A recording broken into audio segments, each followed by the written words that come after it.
Hello and welcome back once again to Solo Board Gaming Presents. Today, as promised, we're going to take a look at the Fate of Reiters playthrough. We're going to do a playthrough of the smallest battle in the series, the Battle of Metriers from 1857, December 1857, cold and frosty day, and we'll see how these armoured knights actually perform on the battlefield. We'll take a look at all the rules of play as we play through this very short introductory scenario.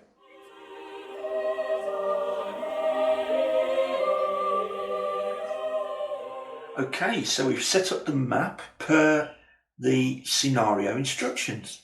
We'll come to the dispositions in a second, but with the scenario instructions, and here's the instructions for Metriers, I think that's how you pronounce it, something like that. It gives us our victory conditions, any particular special rules, but then importantly on the other side it tells us exactly what units to use and where to set them up.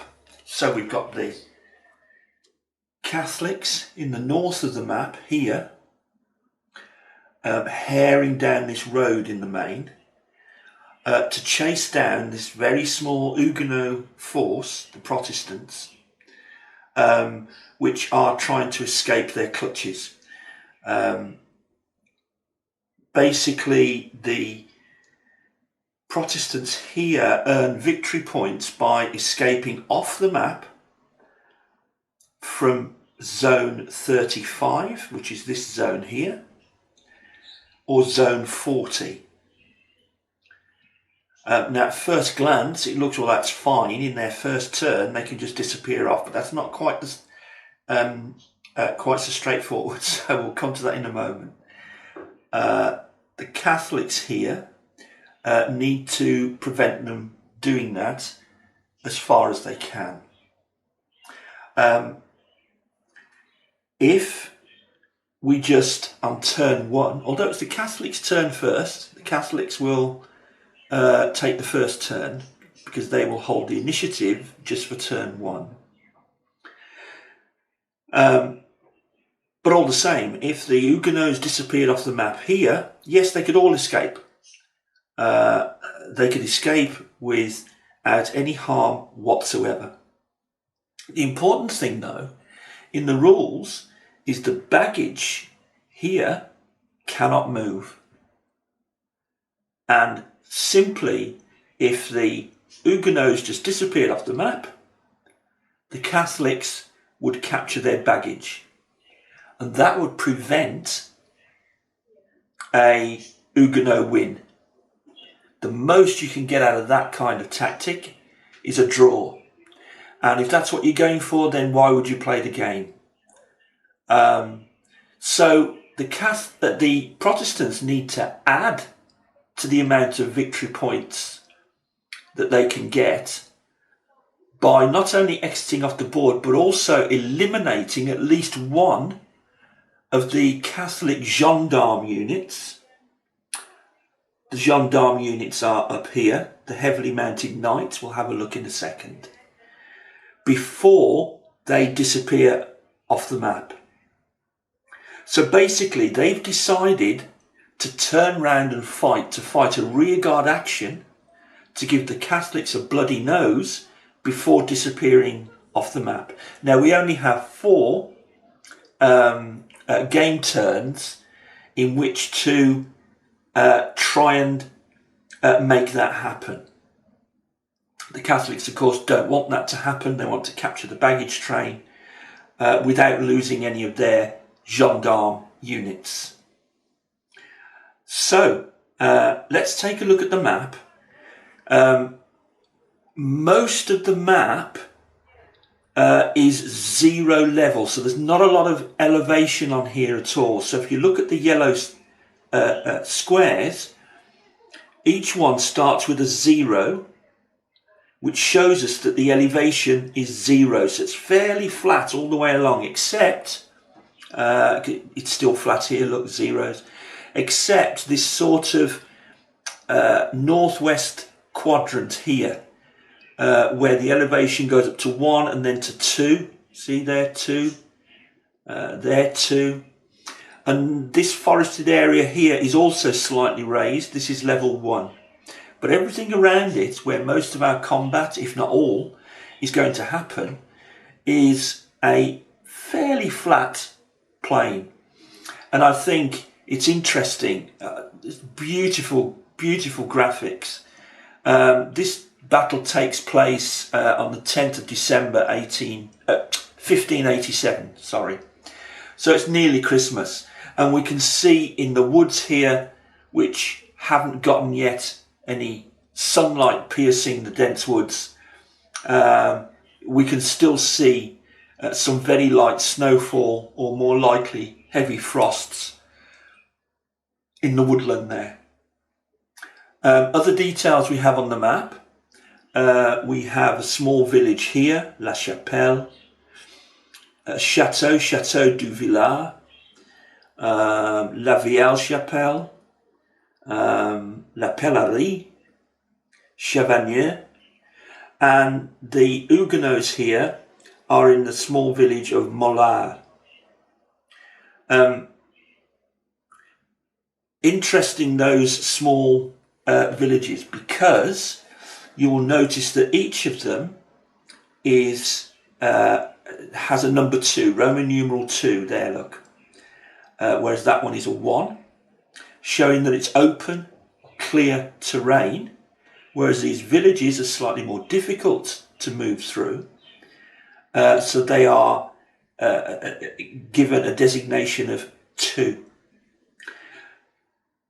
This is good because on the map, directly on the map, it's basically telling us how many movement points it's going to take to move through that kind of terrain. Okay, so 1 movement point, another, and so on, until we get to a village. So 1 movement point here, as we said. This village is going to take 2. This is 1, and so on. This is 1.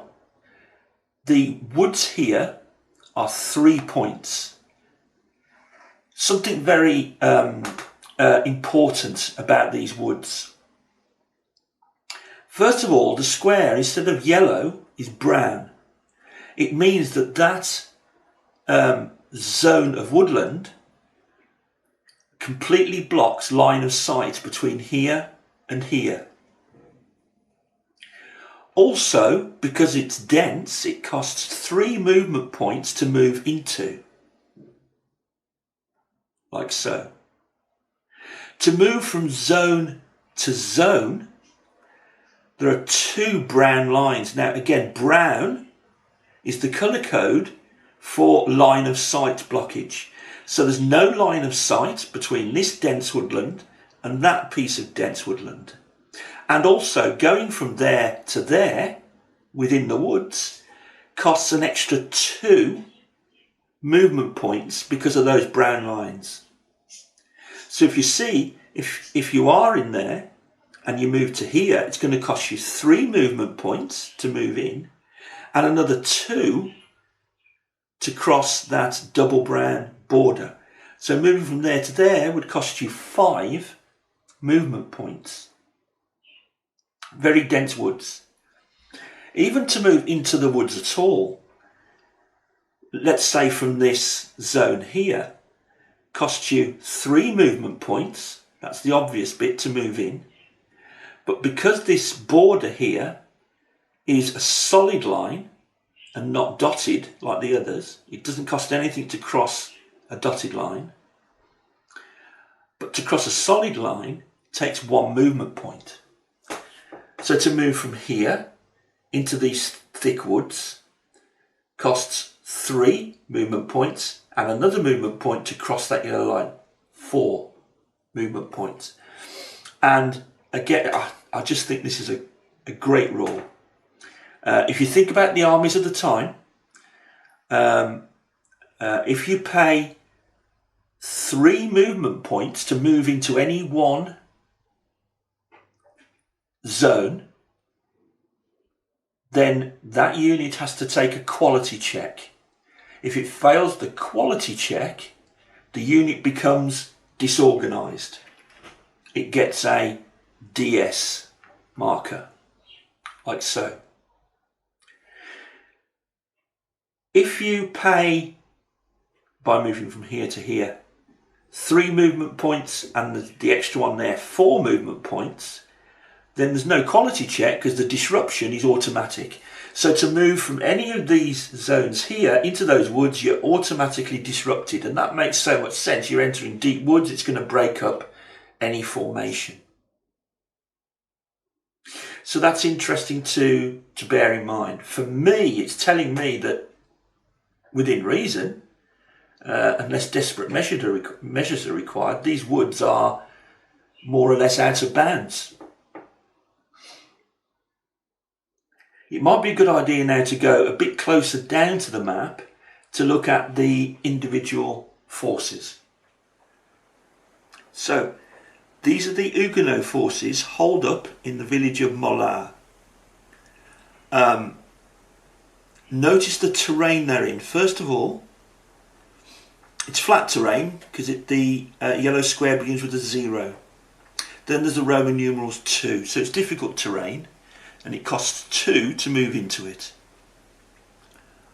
Another little detail is, I don't know if this is going to show up very well, but there's an area here where this little brook has slightly flooded the land. There's a bit of blue there. So I'm guessing that sort of made it soggy, a bit of a quagmire. So instead of a dotted line, there's a solid line, and it's a double solid line. So that means to cross from here to here costs 1 movement point to move into the clear, and another 2 to move across that double solid border. So to move from here to here, or from here to here, would cost 3 movement points. Conversely, for instance, someone trying to get into the village to dislodge these guys would, once they get here, would have to pay 2 movement points to get into this difficult terrain and 2 movement points to cross it. So that's 4 movement points. And if you remember what I said about crossing this border here, that would automatically disrupt any unit moving into it. If we look at the actual units here as well, well, first of all, we've got our officer, our Lieutenant General here, and it's this guy Chatillon. He has 5 points of quality, so his quality level is 5. And also the colour of the circle is grey. Notice the rest of his units have grey circles. This is their quality rating, 5, 3, 3, 5. And the colour of that circle is grey, showing that they are brigaded together, that our commander here, our officer, is commanding this particular column. And then we have the numbers on the bottom left hand side of each counter show the combat strength of that particular unit, the combat value, if you like. Notice that these guys here, the Dragoons, I think are they called Agulets or something like that at this point? I'm calling them Dragoons because that's basically how they operated. Whilst mounted, they only have a combat value of 1. On the reverse side, dismounted, they have a combat value of 2. Obviously they fought more efficiently whilst dismounted. The other important thing is notice that that combat value is in yellow. The combat value of these cuirassiers here is in orange. Yellow shows that they are fire troops or shot, that they used firearms that they discharged against the enemy at very close quarters. So there's no sort of ranged combat, if you like. All combat will still only take place between adjacent zones, because really an arquebus musket type thing at this stage was only accurate out to about 50 yards, and that's if you're lucky. Nevertheless, they discharge firearms, so they are shot troops, whereas these guys are shock troops, and there's only the two different types in the whole game. It's either shot or shock. So orange is shock. These cuirassiers here, although they're armed with pistols, charged their foe and discharged their pistols literally at point blank range, right up against the opponent. So that's how they made their impact. The next thing we see on here is a difference in quality. This middle letter, here you see an F, here you see an A. That's a quality rating. So when you come up against your opponent, whoever has the highest quality rating gets a bonus. So that's easy to remember. The quality rating increases slightly, by the way, when you turn these Dragoons over. It becomes a D. And the final rating is, on the bottom right, movement allowance. A 10 for these light horse, a 4 once they're on foot, an 8 for these horse here. Let's turn this unit over, and that shows you its side for step loss. So on this side, it's lost half of its strength. That's a step loss. These guys don't have a step loss. They're either mounted or dismounted, so they can only be hit once for one single step loss, and then they would be eliminated. These guys can be turned over to show a step loss, and their combat rating, which was 7, now drops to 4. Their movement is the same. Their quality rating is the same, and so on. So that's quite good there. The other thing we have is their baggage. Very important to the this little Huguenot force. It cannot move. That's in the rules. It cannot move. So even if they move off the map, these units here, that baggage train will not move. And here we have the orders for this column for the first turn, and the orders are attack. Now the attack order will give us a bonus in combat because we've been told to push forward, to attack, to be aggressive. Now we'll take a look at the opposing forces of Catholics. Okay, now this Catholic force is twice the size of the Huguenot in the south. They have been travelling down this road here. In the forefront is their officer, their commander, which is Mandelo. And you'll notice that the colour of their column is green. So all of these counters will have a green on them to show that the officer here, Mandelo, is commanding all these units. The next important thing to point out about these units is that they are all orange. Their combat rating is all orange, so they're shock troops except one. And that's this unit here, a unit of arquebusiers on foot. And their combat strength is 3, their quality is D, and their movement is only 4. Except another thing about terrain here, we may as well cover this little bit now. If you start your move fully on a road, this is a road, These thinner ones here, notice that thin one going down there, that's a track, so you don't get this road movement bonus. But if you start your move fully on a road and continue it on a road, cavalry units get a +2 to their movement, and arquebusiers, the infantry, get +1 to their movement.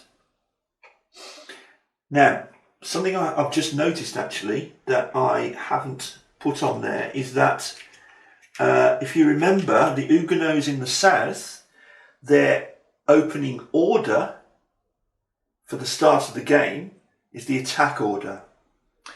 These guys here start with an order march. So the march order also grants them +2 to their movement allowance. So even in the first turn, and the Catholics will take the first turn, according to the scenario instructions, these guys can get right down here, right into the thick of it, even on turn 1. Returning to the units, we have, as I say, shock units of cavalry. We have the gendarme here, these 3 units of gendarme, and we have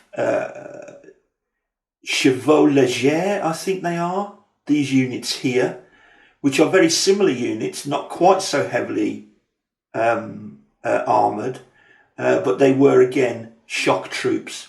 Nothing like the value of the cuirassiers, of the these guys here, of the Huguenots in the south, who are very strong. Some people consider these guys almost indestructible. They can be really difficult. You can at best neutralise them. They're very difficult to destroy. Luckily, in the whole game box, there's only 2 of these cuirassier units. You don't want too many of them on the field against you. Okay. So back to these guys then. And here we have another type of unit. It's still a shock unit, look, with the orange triangle, quite weak. And this is a militia unit, and literally that's what they are. They're armed with scythes, spears maybe, but scythes and axes, bill hooks and things like that. And look at their quality rating is only 1. So when doing a quality check, they're bound to fail.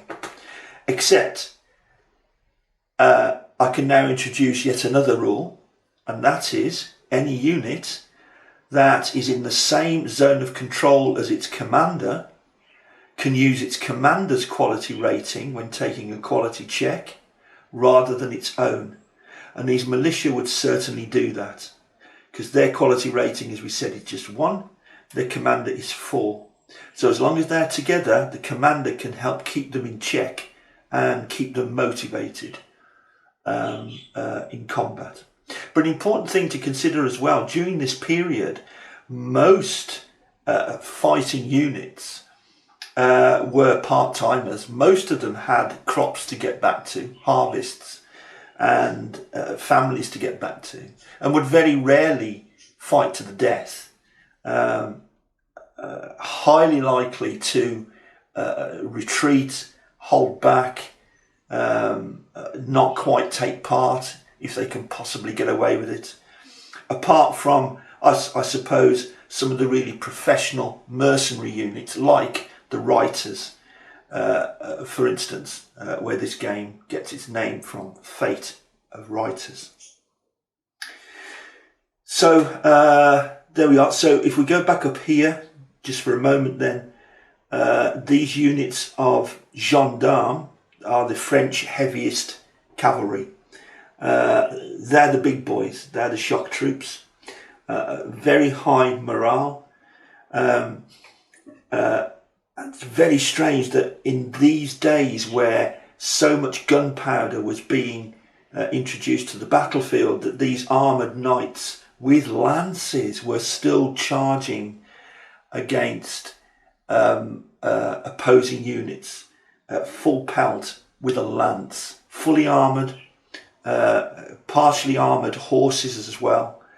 Now that's why the gendarme and this chevaux légers unit here have beneath them this marker here, which is the charge marker. It can only be used once. There's a reason for that.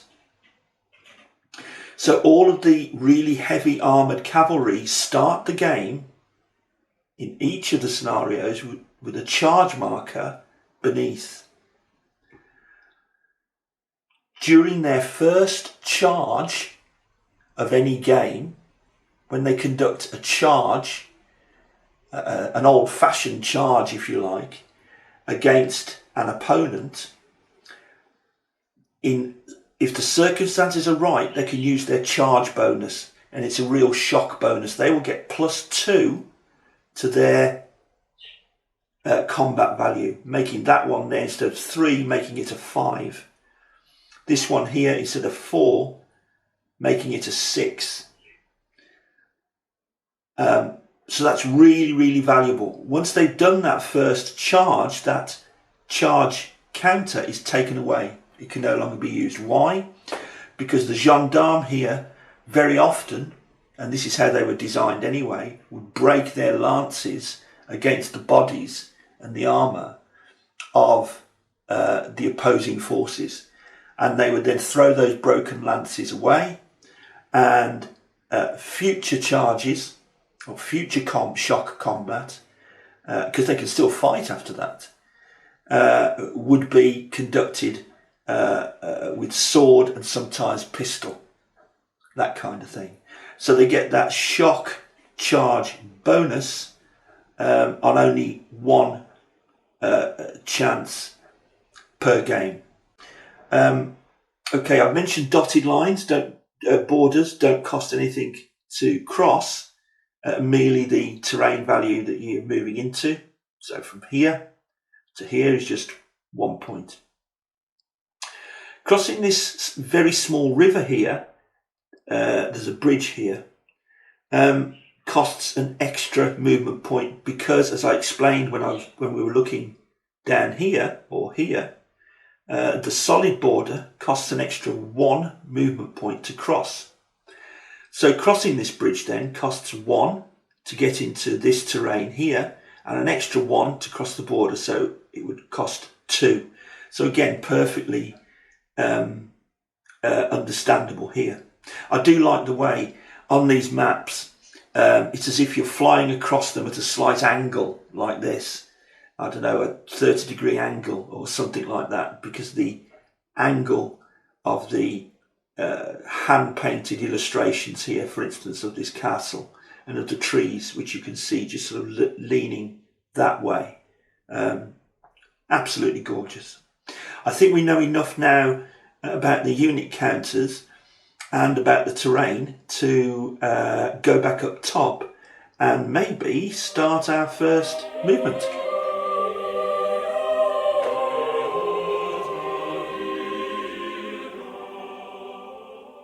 Okay, so we're back and time to begin the Battle of Metriers, 10th of December 1587. These guys here, the Huguenots, are trying to get home after battle. They know they're going to get run down by the superior force, so they hope to be able to hold them up and give them a bloody nose before they finally make their escape. Remember, the baggage train here is vulnerable. Remembering also that these guys here are starting on a march order, so they can get quite far down because they get +2 movement allowance for the march order. And these are shown here on the table of orders. On the orders table, march gives us +2 movement allowance. So we'll take advantage of that. What we could do is try to change the order. But for this first turn, I don't want to do that. Instead, I want to take advantage of that movement allowance. So that's what we'll do. Notice actually these are narrow D files, aren't they, here? See, that's a narrow D file. We can't really build up much of a front here. It's just a single unit front, if you like. Because, as I say, for instance, going in this zone here is going to disrupt any unit that moves in there. But we'll see how it goes. I might divide up the Catholic forces, actually, so that the Huguenots have to look at both of these potential approaches. We'll see. So, in fact, that's what we will do. We'll start off with this cavalry unit here. Movement allowance of 6, but +2 because we're on march order. Now, to cross this border here, solid border, because we're crossing the river, costs an extra 1. So that's 1, and it's 2 actually because of the terrain. So that's 2 into there, 2, 3, 4, and I think we'll stay here for now. Turn that round so you can see it a bit easier. Our militia will follow us down, movement allowance of 3. It's going to cost us 2, as we know, because of this border. 2 to cross into this zone. So that's 2 and that's 3. The boss will stay with the militia, like so. Command radius, by the way, is 3 zones. So he can command up to 3 zones away, and the type of zone and the type of border has no effect whatsoever on that command radius. Impassable terrain does. That would block the command radius, but there's no impassable terrain on this particular map. And zones that have any enemy in them will also block that command radius. But otherwise, he can command units, for instance, either side of this forest. It's assuming that a rider could still get through the forest to deliver an order. So that's there. Now, Catholics again. Okay, these gendarmes are going to gallop entirely on the road. So this first zone here, look, through this village, the terrain difficulty is 2, so that's going to take 2, 3, to get into this square 4, 5, because that's 2, 6, 7, 8, because we're passing through this small village, 9,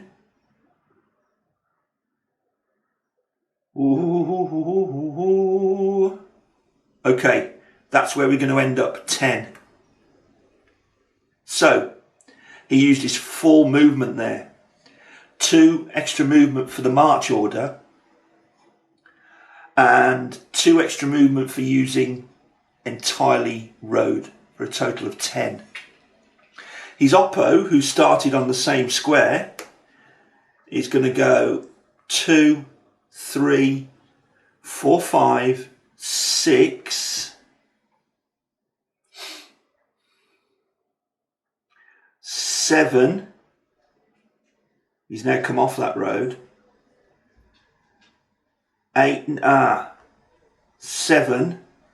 No, change my mind. We'll do that again. So there he was. We go 2, 3, 4, 5, 6, 7, 8, 9, and he's going to stop there. That's what we're going to do now. This guy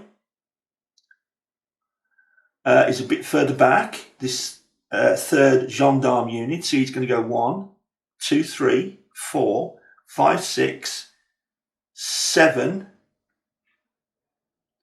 8. So he's just used the 2 movement points given by the march order. And the guy following up on foot has 4 movement points. If he stays on the road, I give him another 2, that's 6. And the march order gives him another 2, so that's 8 in total. Here we go. 1, 2, 3, 4, 5, 6, 7. And he'll stay there. Now the next phase would be a reaction phase, for instance, for the non-phasing player.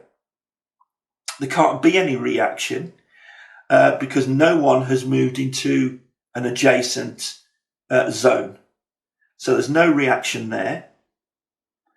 The next phase is combat. There is no combat because we're not adjacent. We're merely trying to position ourselves. And the next phase is reorganization. There's no reorganization to do or to attempt because there's no disrupted units at the moment. So now it's the Protestant Huguenot turn. What are they going to do? Okay, I've changed the camera angle just slightly so we can see the counters a little bit clearer. Hopefully, anyway. Okay, so now it's the Protestant turn. They like the attack order because it gives them an advantage in combat. So we're going to keep that. We're not going to try and change it. So now we're looking at movement. Going to use a bit of gamesmanship here. The Cuirassier unit is going to go 1 across this border, 2. Yeah. Basically, we don't want the Catholics coming round here. Because if they come round this side, they don't have to negotiate this horrible border here. So it's in their best interests, the Catholics, to try and sneak around here. We've got to try and stop that. So that's where we're going. We're taking some Dragoons with us. The Dragoons are going 1, 2, and they're going to dismount. Dismount costs another 2 movement points, and they are always the final 2 movement points. And to remount only costs 2 movement points, but the mount or dismount has to be your final movement points, if you see what I mean. So he's taken 1, 2, 3, 4 to dismount. Now the nice thing about it is that I've got combined arms now in this particular zone. What do we mean by that? Well, we'll come to it when we get to combat in more detail, but units can lend support to an attacking unit if it is of a different, if that unit carries a different kind of weapon. For instance, this shock unit is orange, whereas the shot unit is yellow. So they can provide mutual support. I almost wish in the rules they hadn't called it support bonus. In my opinion, it should be called combined arms bonus. It would be far clearer as to why that bonus is there and when it should apply. So that's what we're doing there. This unit here, this other Dragoon unit, you see, I've got to worry about these coming around here as well. This Dragoon unit is merely going to dismount. And he's going to stay guarding this area here. So not a lot of movement there because not a lot I can do. The victory conditions for Protestants tell me that the Protestants would get 5 victory points for each eliminated gendarme unit. So we can eliminate other units of the French, but it's only by eliminating gendarme units that we get victory points. So my tactic in this particular scenario then, whilst playing the Huguenot, is to try and eliminate one of these gendarme units and then scarper off the board. If I could do that without losing a unit myself, I've won. Yeah, best of luck with that then.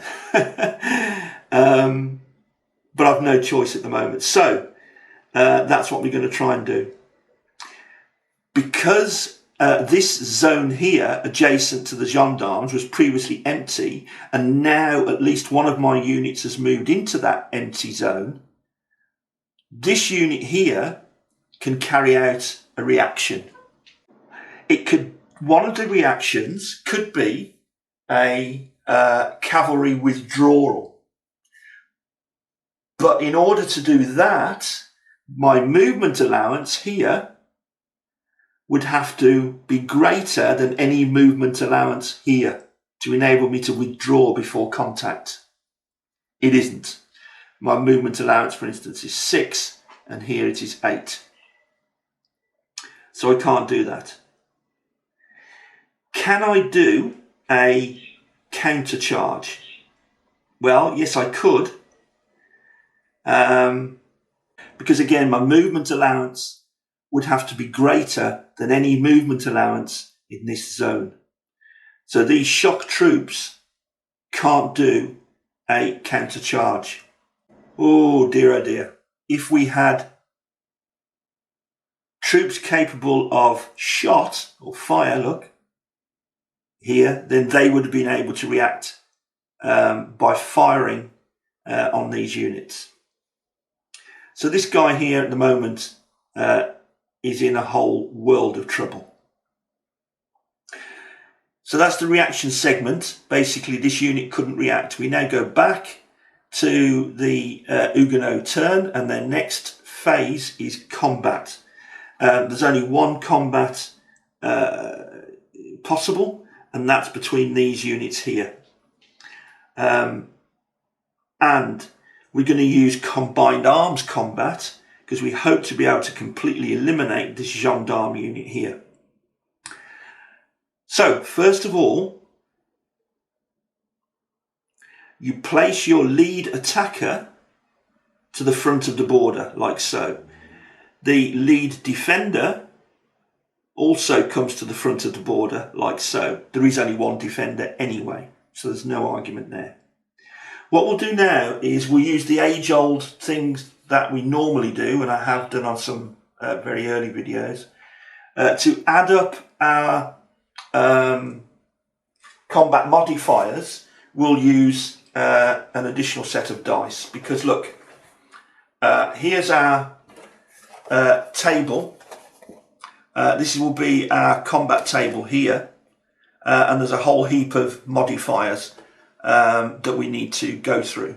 So I'll go through those now, and we'll use dice to actually show how they're adding up.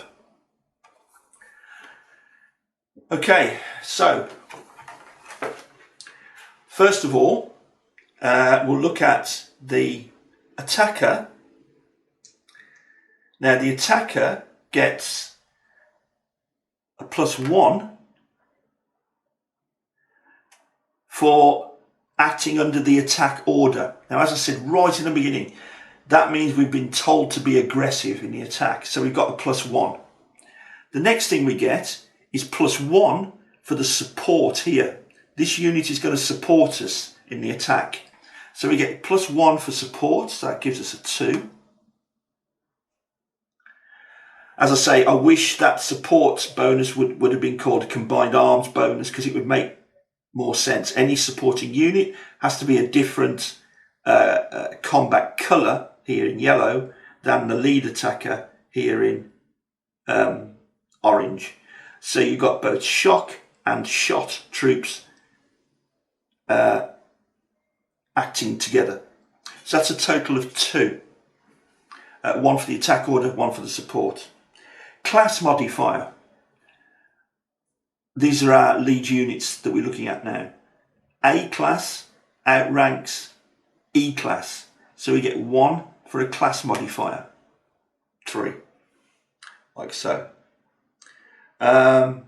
Nobody's disorganised, etc, etc, etc. So that's a total of 3. This guy here gets no modifier for the orders he's under, because he's under a march order, so that doesn't give him any modifiers. He has no support. There's no terrain modifier. They're both level 1 terrain. He's not disordered at all. He can't use his charge modifier. And so on. So there's basically no modifiers at all for this guy. So unfortunately for the Catholics, 3 plus 7, that's 10, plays 4. So you subtract the lead defender from the lead attacker. 4 from 10 is 6, and it's a plus 6. So it'll be plus 6 on this combat table here, the highest which is plus 5. So now we'll do the roll. Here we go with the roll. A 2. Whoops. Destroyed. So we're looking at the 2 on the highest modifier column here, which is 5. 0 and a 1. No step loss for the attacker. 1 step loss for the defender. So the defender has 1 step loss. But what I could do is try to withdraw. Now I can either take that step loss like so, which makes me even weaker, and he's halfway towards eliminating one of my gendarme units, or I could try and retreat and take a retreat instead of a step loss. So we'll try and perform a retreat. Now if he's going to retreat across a dashed line, that's absolutely fine, into a level 1 terrain. That's absolutely fine. So, but we are going to need to take a quality check for him to do it. If he fails the quality check, he'll be disorganised. And the quality he has to check against is 5, so he needs to roll equal to or less than, and he rolled a 1. So he can retreat across that little border there, and he's substituted a step loss for a retreat. So well done, the Huguenot, but it's just pushed them back. Now the Huguenot force can follow up. Does he follow up? I'm going to say no, he doesn't. I don't want to get too far away from this safer area here. Okay, so that's it for combat. There's no reorganisation to do, so we're on to turn 2. So I'll put the turn marker up there, and we're on to turn 2, and it's the Catholic side. Now, first thing I want to do is try to change my march order to an attack order. Okay, so let's try and do that. It tells me how to do that on the back of my player aid here. So I look here, this is the desired order, which is going to be attack. And the order I have at the moment is march, isn't it? So there's no modifier on the dice, that's the main thing. And now I have to get below, and it has to be below, the quality rating here of my commander. So his quality rating is 4. He has to roll a 3 or less to be able to change the order. You see, it's not easy for him to do that. First of all, by the way, we have to check that everyone is still in command. So command radius, 1, 2, 3, 1, 2, 3, yeah, 1, 2, yeah, 1, 2, 3. Everybody's in command. So can we change that march order to an attack by rolling 3 or less on his rating there? Oh, we rolled a 3, so he can change that march order. So let's do that. We'll change it from march to attack. There we go. So it's now an attack order. That's good. So they're not getting any movement modifiers, but they do benefit from that attack modifier. So now movement. These are going to continue around here. So he's got 6 movement points and he goes 2, difficult terrain here, 3, 4, 5, because that's a zone of control there. That's a zone of control exerted by this Huguenot unit here. Because zones of control are adjacent hexes, and adjacent hexes will include the joining point here. So that is a zone of control all around these ones here. He's only got 1 movement point left, so he can't move there because that would actually cost 2, because that's another zone of control. So his movement has to end there with 5. Okay, very interested in getting these arquebusiers down. They have 4 movement points, 2, 3, 4, 5. And that's the extra point for moving on the road. So he actually used 5 movement points because of moving on the road, and he just got into this zone of control here. Okay, zone of control again.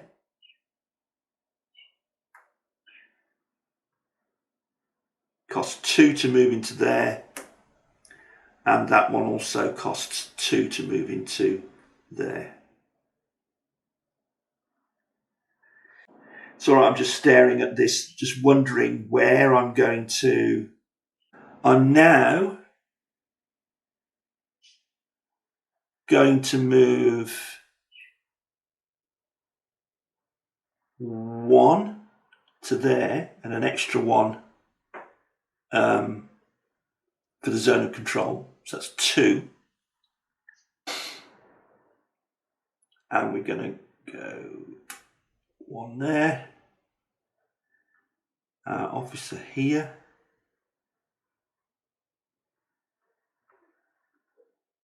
Like so. Are we happy with that, guys? Okay. Movement over. Now it's reaction fire. And I think we'll do just that. We'll reaction fire this Dragoon unit here against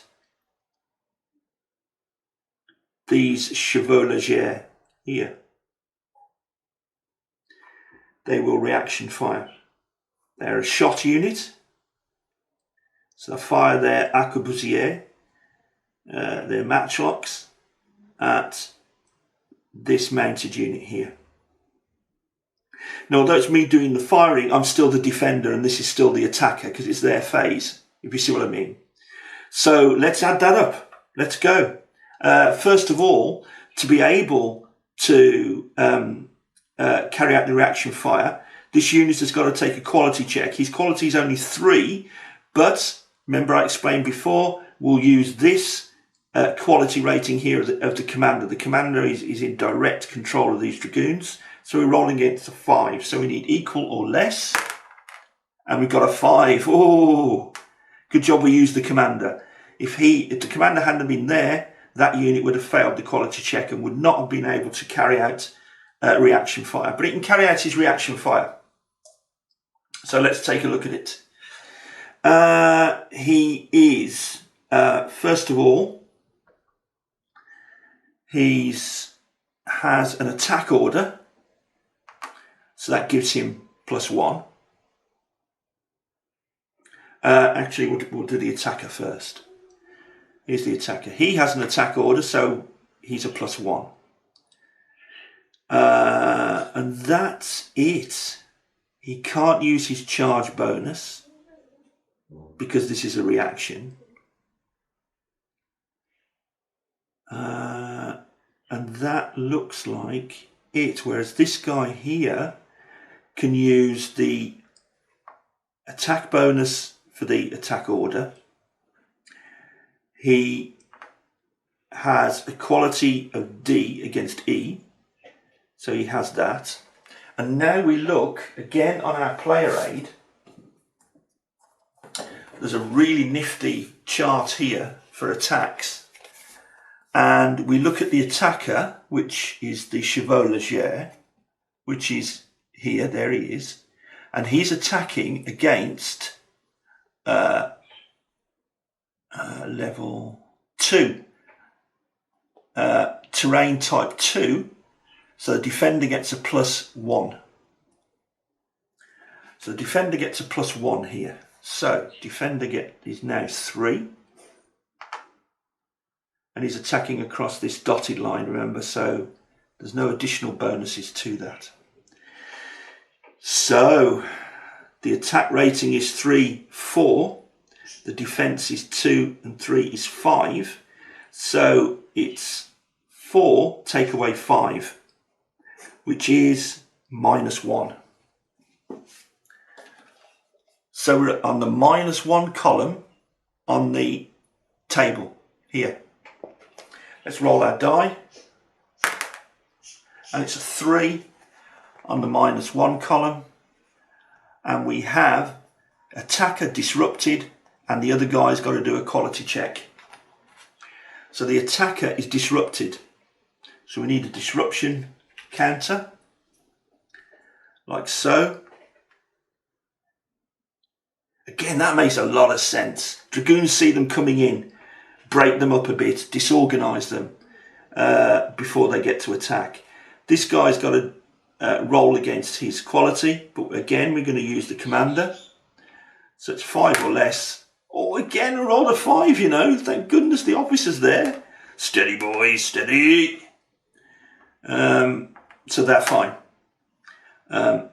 So before they've gone very far, the Chevaux Léger there have been disrupted. Now then, let's move on to the bigger reaction. There are various zones that qualify for reaction fire with these guys. This zone qualifies and this zone qualifies.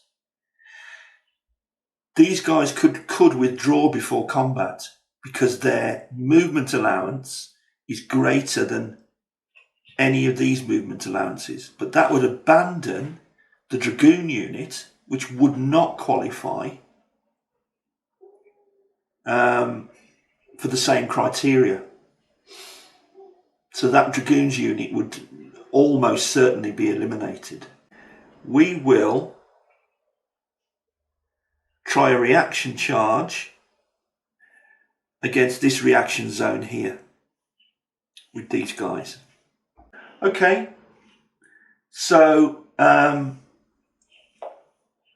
let's once more. Now it's these guys that are reacting, but these are still the attackers because it's their turn. So let's do the Catholics first. Now, I'm declaring this Cuirassier unit here as taking the making the reaction. Let's make sure he can. We've got to do a quality check against this number here, 5. And we've got a 2, so that's no problem. So he can do it. It's this gendarme unit here that I'll be attacking against. Having said that, again, it's the phasing player that is the attacker. So we get 1, the Catholics do, for the attack order. There's nothing else. Because for reaction, you can't count any support. There's no support for reaction. It's just one unit against another. So that's one. These guys here also have the attack order. So they get one bonus. We get a second one because we A is higher than E. So that's 2. There's no terrain modifiers, no support modifiers, no disorganization and that kind of thing. So the attacker is 4 plus 1, so it's 5 minus 7 plus 2, 9. So 5 minus 9 is minus 4. No way, was it the minus 4 column? Let's just try it again. 4 plus 1 is 5, and that's the attacker. 7 plus 2 is 9. So, ouch.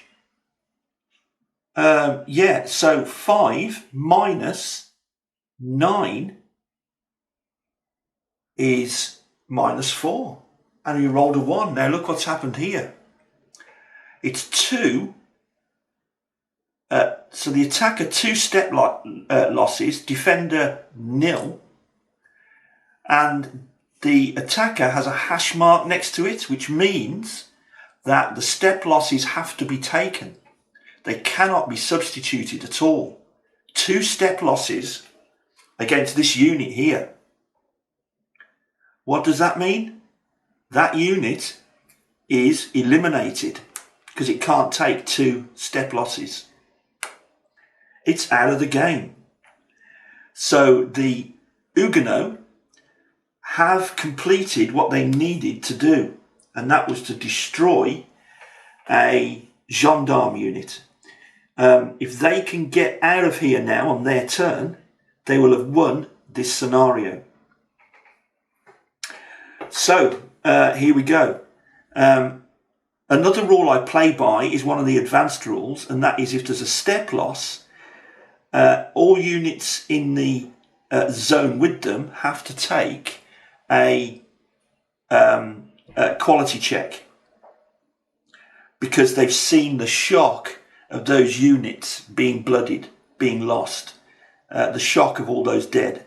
I like that rule, so I like to use that one. So the guys that were in the zone of control with them are going to take a quality check. Now he is only checking against a 3. 5, he's failed. So he is now disrupted. Wrong counter. Find a disruption counter. Here we go. So he is now disrupted. So he can't lend support if he's disrupted, plus various other things. This guy is rolling. He's rolling against a 5. 1. So he's passed. He's okay. He's held firm. Steady. Steady, boys. Shoulders back. Shoulders back. Show more. Show more. So, wow. So these guys advanced. All these horses in a line. Trundle, trundle, trundle. The ground trembling. Building up to an attack. These guys reacted. Initiated reaction combat against one of the units. And actually eliminated them. Now that's a heck of a result. Okay. This guy has not reacted yet, so he could try and react. Not against the same reaction zone, by the way, but he can react against another reaction zone. He could react against this one. He's not going to do that. Any kind of bad result could affect him quite badly. He's not a strong unit. He's more useful in support during combat. So, 2 reactions here in this move. This one resulted in disorganization or disruption, as did this one here, when they saw their other unit completely eliminated during the charge. these Cuirassiers are tough. But now they're going to have a tough time themselves, because now the Catholics are coming in for the attack. So back to the Catholics' turn then.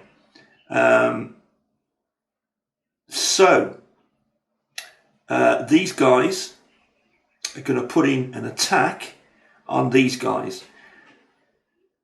We have not got any combined arms support, because these guys, these arquebusiers, are now disrupted.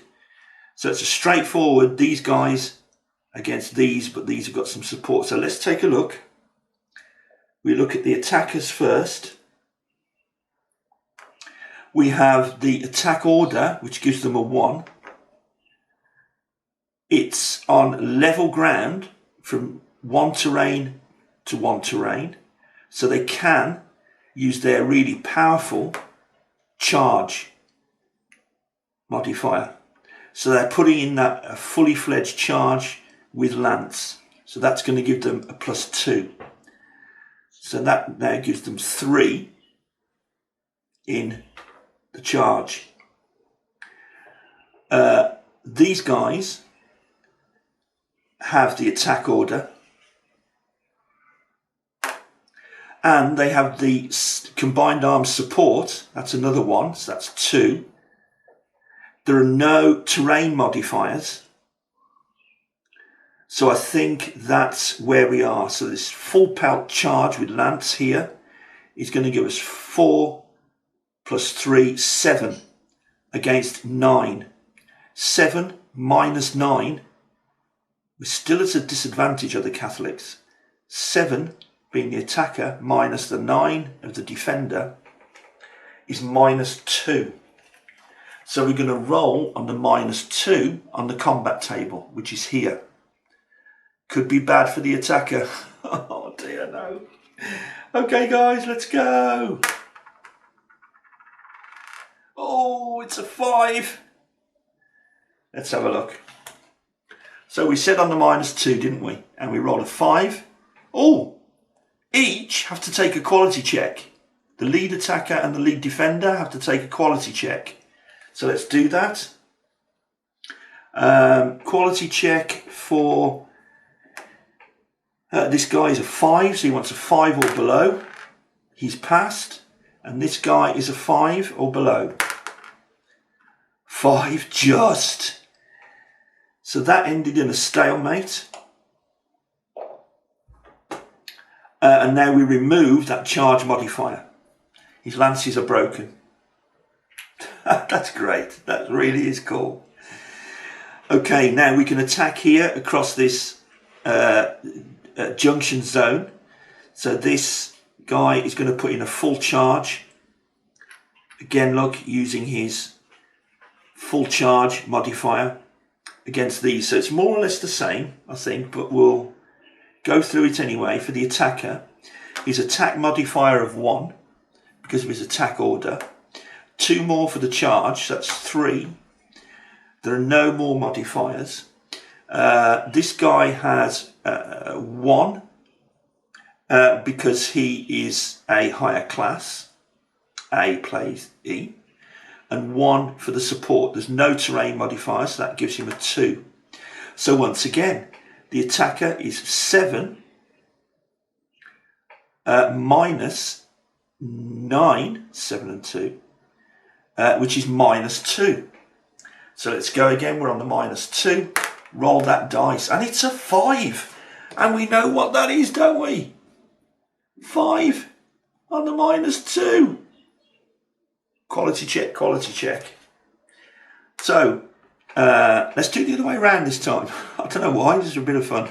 This guy will quality check first. No, in case it goes wrong, and then they'll say, oh, but you should have, right. The attacker will quality check first.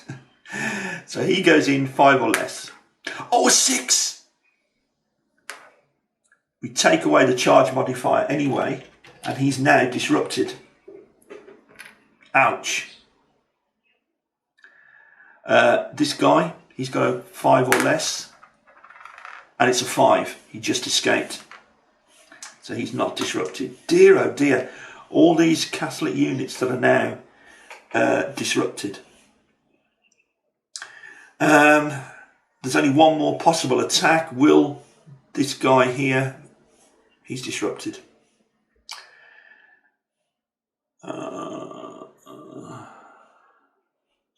And he's in the village.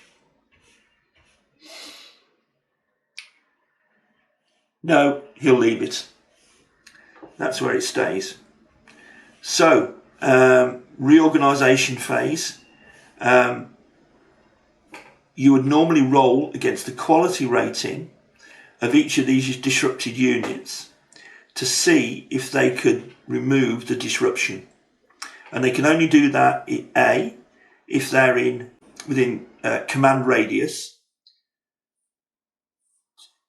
Yeah, they're all in command radius. But they can't do it if you're in an enemy zone of control. These are all in an enemy zone of control from here. And so is that guy from here. So none of them can attempt reorganization. So now we go on to the Huguenot as the phasing player. So the Protestants, the Huguenot, do not want to change the order. They're perfectly happy with the attack order. But they're just going to bug out. They're going to bug out because they have what they need. They've eliminated for their victory conditions a gendarme unit. And now if they all bug out, they'll just get a victory. So it's going to be a simple case of that. They're all in command radius, so there's no issues there. There's nobody disrupted. So let's get out of dodge. He's got 4 movement points and he's going 1 and he's off. He's following. That isn't a problem. Our Dragoons here are going 1 and 2 off. These guys here are going 1 and 2 off.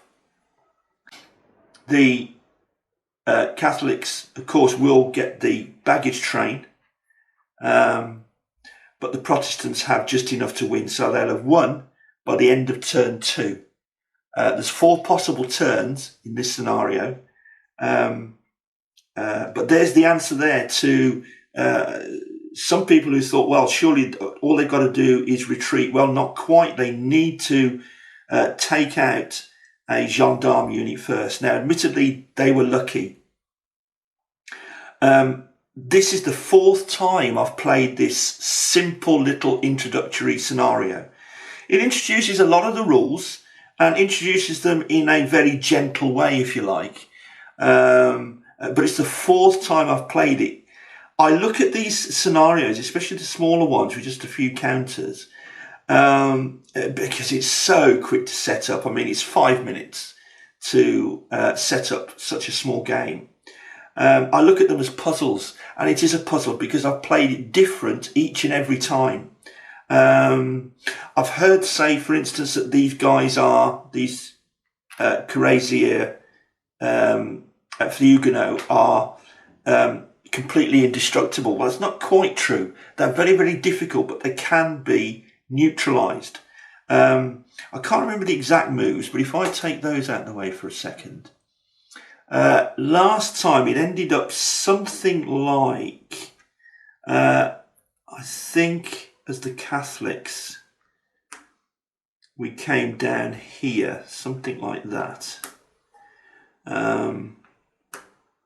The Cuirassiers were there. We'd brought a unit around here. This unit had come round here. And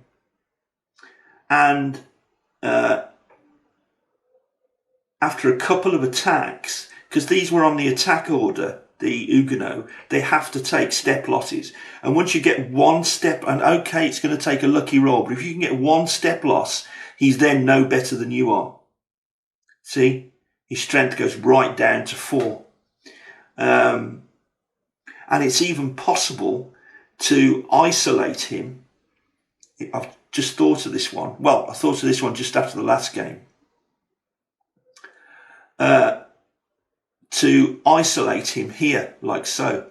Because if the Catholic units are like that, and the officer is still here, commands can't get through. So he would then become isolated, like so. Once he's isolated, he can't carry out any attacks and things like that. So play with that. Have a go with that. It's a really interesting thought. Treat them like a puzzle, because that's what they are. So there you go. The Battle of Metriers, December 1587, from The Fate of Reiters, a fantastic game from Hexasim Publishing, which evokes the battles of the day really, really well. I love it and have had a great time playing this game. Hope you enjoyed it. If you did, please like, please subscribe if you possibly can, and we'll see you on the next video, which again will be something very, very different. I enjoyed it a lot. Hope you did. Thanks a lot, and we'll see you again very soon. Cheers.